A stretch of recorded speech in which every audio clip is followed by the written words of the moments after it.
All right, let's do this. We're going to start with example 5. Pick a color, any color. Teal. All right. Find the rational function based on this graph and tell us how we got there. All right.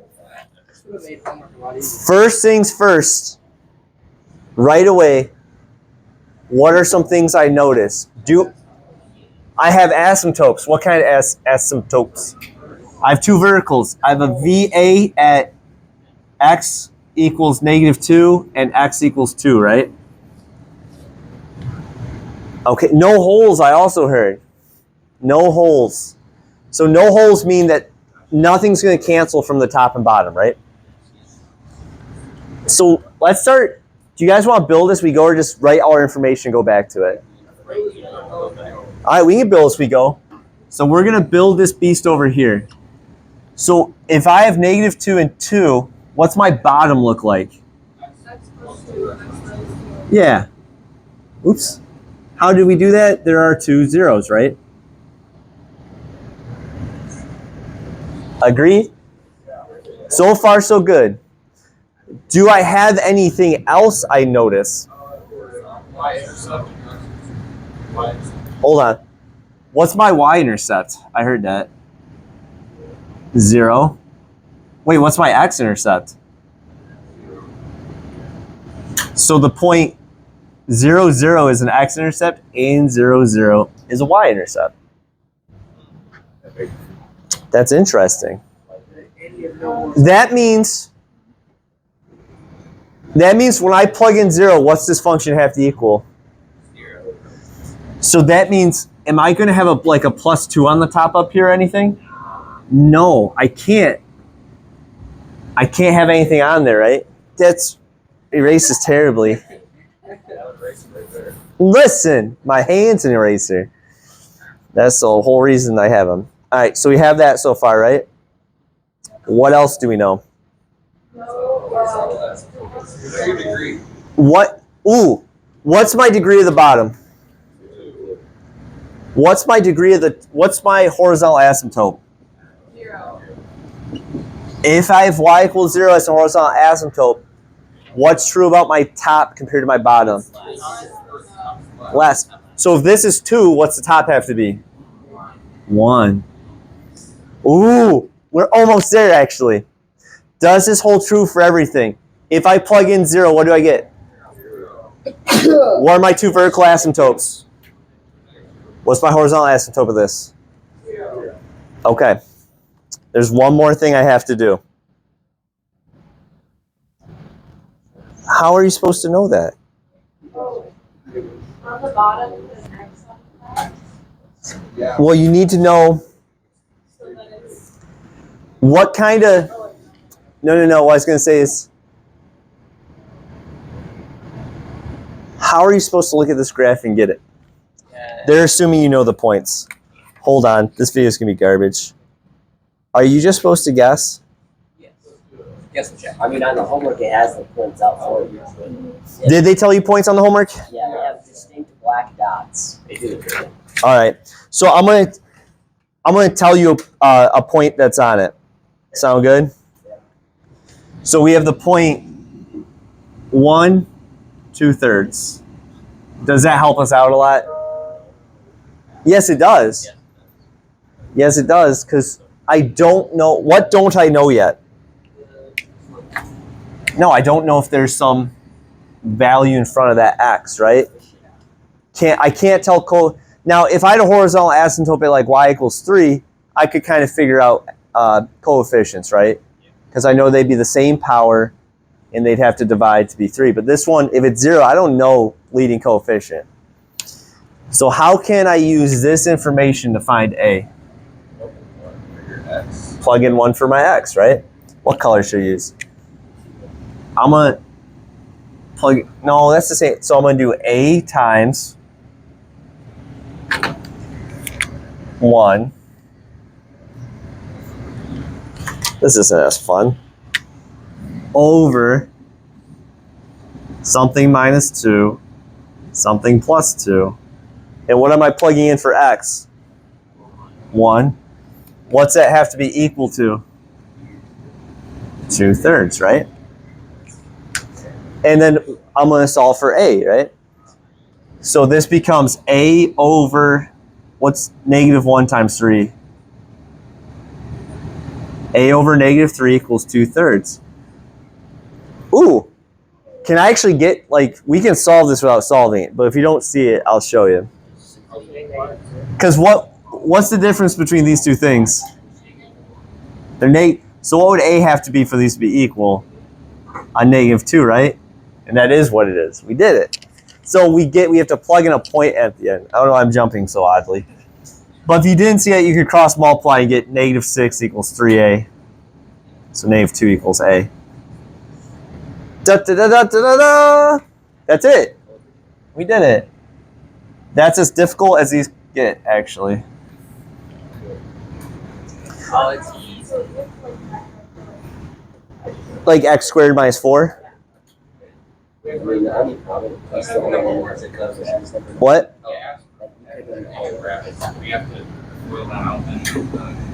I mean, it's not that hard to FOIL it out. What? I don't know how to do it. What do you want? What's up, Mr. Sir? Is that all that work describing how we got it? Yes, this is how we got it. If this was an essay question, like an actual essay, you'd have to, like, you'll have a lot more time. They'll give you a ton of space. You just say, the bottom is this. We know the bottom is x minus 2 times x plus 2 because there's a vertical asymptote at negative 2 and 2. We know that our horizontal asymptote is y equals 0, so the top degree is less. And then you'd show this work and say we solved to find, you know what I mean? You'd actually just turn them into sentences, but that's our work. Yeah. Huh.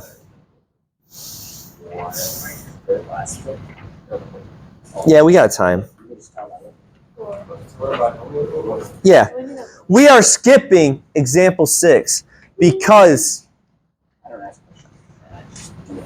yes, should we know how to use combinations and permutations to find binomial? Maybe, but I can tell you this, I made it through my entire career without doing it that way. So if I can do it, you can too. You can read that and learn it if you would like. Or I'm going to talk to you about Pedro Pascal. You guys might have seen this in Algebra 2. That's where I remember learning it. What about us? What if I asked you to expand a ginormous binomial and you don't know how? You can use Pascal's triangle. The guy, the chameleon from the film Tangled. Exactly. Yeah.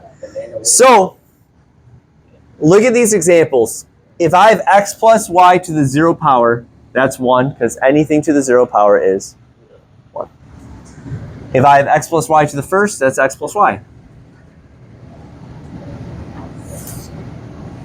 That's a crisp triangle. If I have x plus y squared, oh, I've seen that before. Mr. Twilliger told me I should probably know that sometime. X squared plus xy plus y squared, right?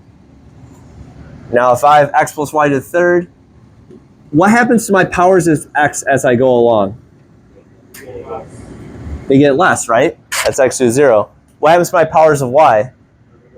They inverse. They like cross paths. Do you guys notice a pattern with this triangle yet? 1, 1, 1, 1, 1. What do you think this next one would be? Now, what's 1 plus 1? What's 1 plus 2? What's 1 plus 2? The 1s come down. So that'd be 1, 4, 6. So it'd be 1, 4, 6, 4, 1. And that would be to what? That'd be x plus y to the 4th, right? That's my coefficients. What if I want to do x plus y to the 5th because I'm a wild man? What would this next row be? 1, 5.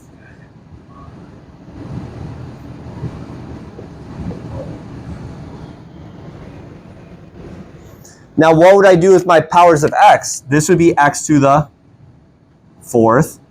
x to the third, x to the square, x to the 0.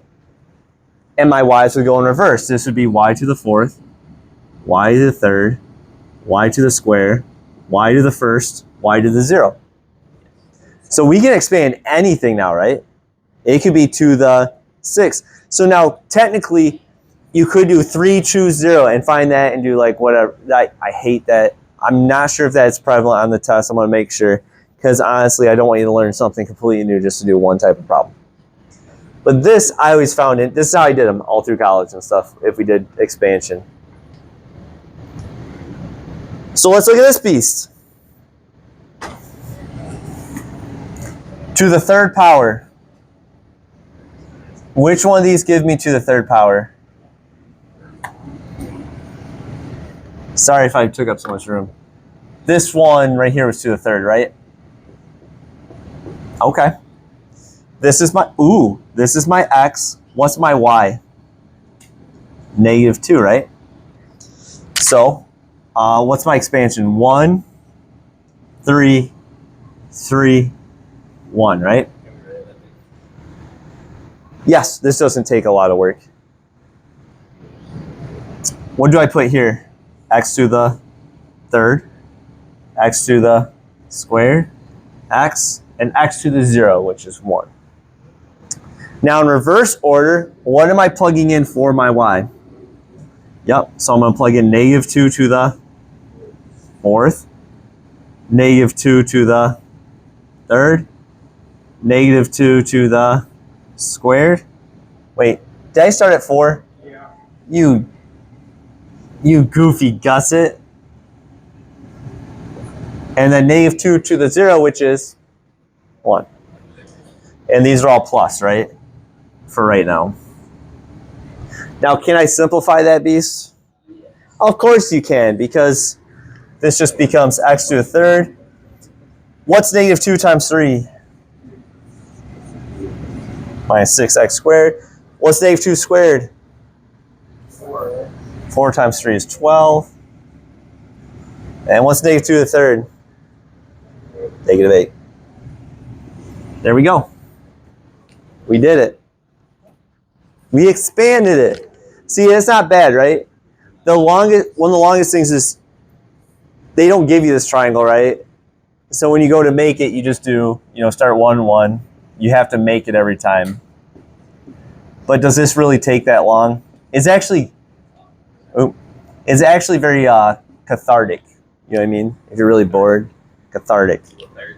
No, not lethargic. That's lazy. Cathartic means like calming. Like, all right. Are we good on that? Or are we great? Look at us go. Let's go. We're going to do it. Oh, there's example 9 and 10? Oh, no, we're not going to do it. If I get through example 8, I'll be very content today, actually. I'll be very content. Oh, look at this. This is actually a review as well. You would have done this in Algebra 2 for sure, right? If we add at the end of a function, we are moving it up. Subtract, we move it down. If it's in the parentheses, it's opposite, right? So if we're subtracting, we're going to the right. If we're adding, we're going to the left. If we are multiplying outside, it's a vertical dilation. These ones are usually really straightforward, right? If I'm timesing the whole thing by 2, it's a stretch of 2. Now remember, with horizontal, it's opposite, right? So if it's in the parentheses, 1 over b is your factor. So if it's like, if I do 2x, I didn't mean to do negative, 2x squared, am I making it wider or thinner? Am I compressing it or stretching it with the 2x? Compression, a compression of a half, right? It's 1 over in parentheses. The other thing that I don't think they push too hard in Algebra 2 is if it's a vertical compression, it's a vertical stretch. Because if I go like this to it, it gets taller. And I can prove that to you. This is a horizontal compression of a half.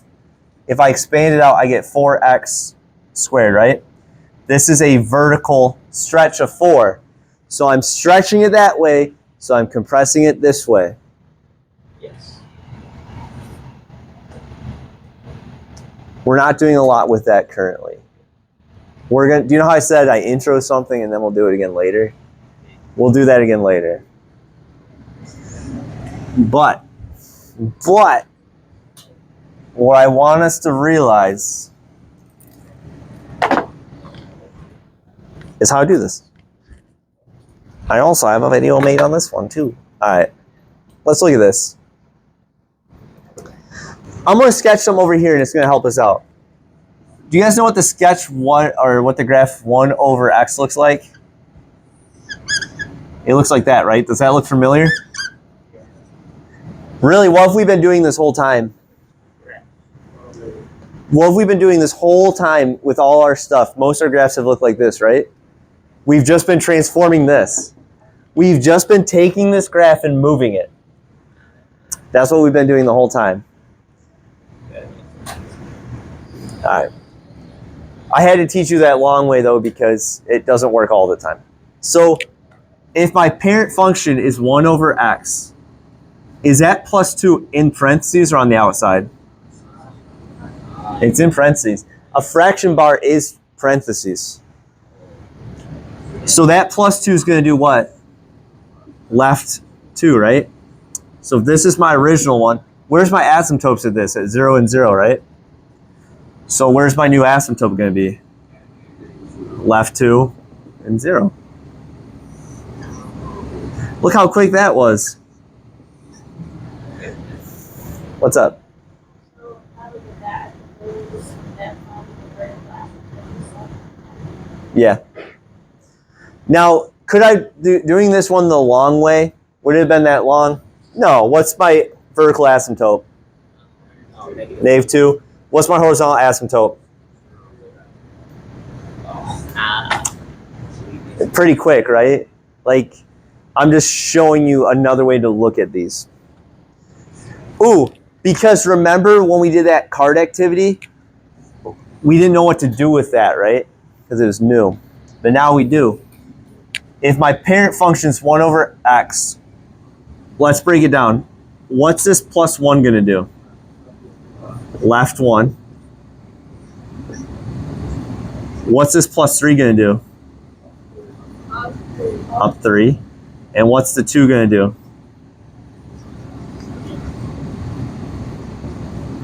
That 2, is it down here or is it on top? On top, so it's like 2 times 1 over x plus 1, right?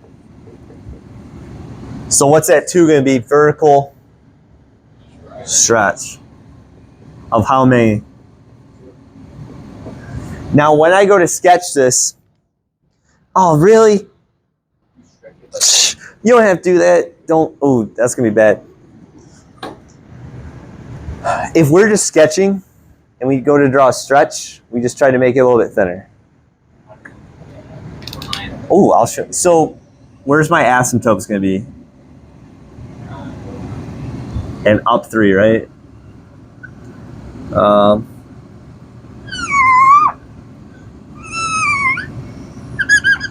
That's what it'll look like. It'll look a little bit closer to your asymptotes, right?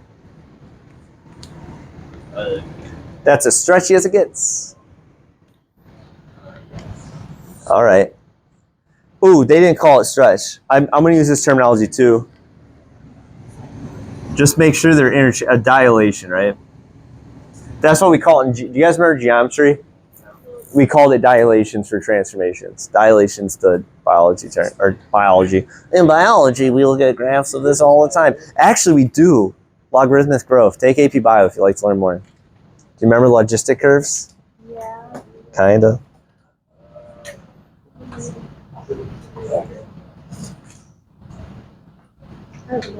All right. Do you guys want to finish this beast, or you want to try some? Why not?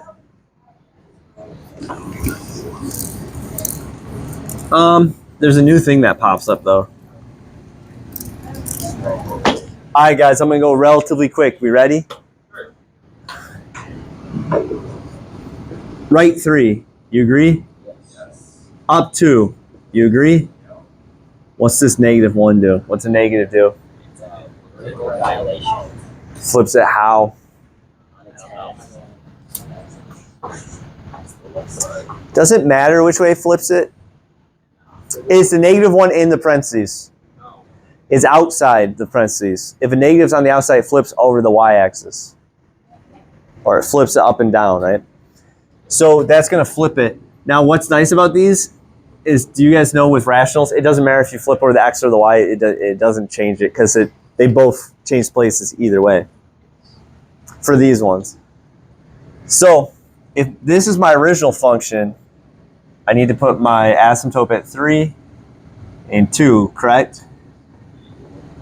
Now, before we fill out these 2 quadrants, agreed?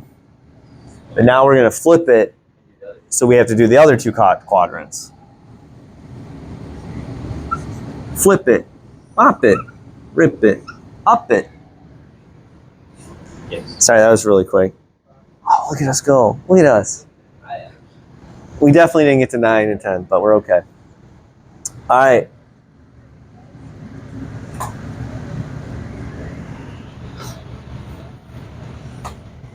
You guys want to see something cool? Okay. We all agree this is up 3, right? Now, that's what I said. Did you see how cool that was? Could I rewrite this problem a different way? Could I rewrite this as this? I could, couldn't I? I could, couldn't I? Or, well, we should do that because Why would it do that? it matters because we aren't actually, you need to pull that 2 out because it comes out evenly, right? You slide into that. Why does that matter for your shift, right? It's not a shift to 4, it's a shift right 2. You don't need to set the bottom. You could to get your S. Yeah, because when is your bottom equal to 0?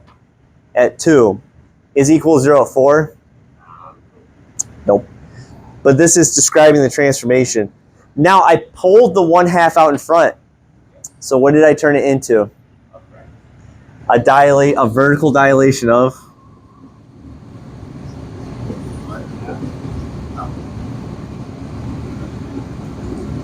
Now think about this. If I left the 2 in the parentheses, it would be a horizontal dilate, right? Why? Because it flip-flops. It's actually a horizontal stretch at 2, or it's a vertical dilation of a half. Because what am I doing? I'm actually compressing it, because that's a 1/2, right? Times my function. So I'm going to go down 3. We had to end with a challenging one, right? Right, 2. And then it's a little bit fatter. I'm sorry. It's a little bit chunkier. There we go. Now, you could always test point to kind of get an idea. Sometimes they plug in zeros or find intercepts. That's what we would have done before, right? Can you always Yes, for vertical asymptotes. 1 second.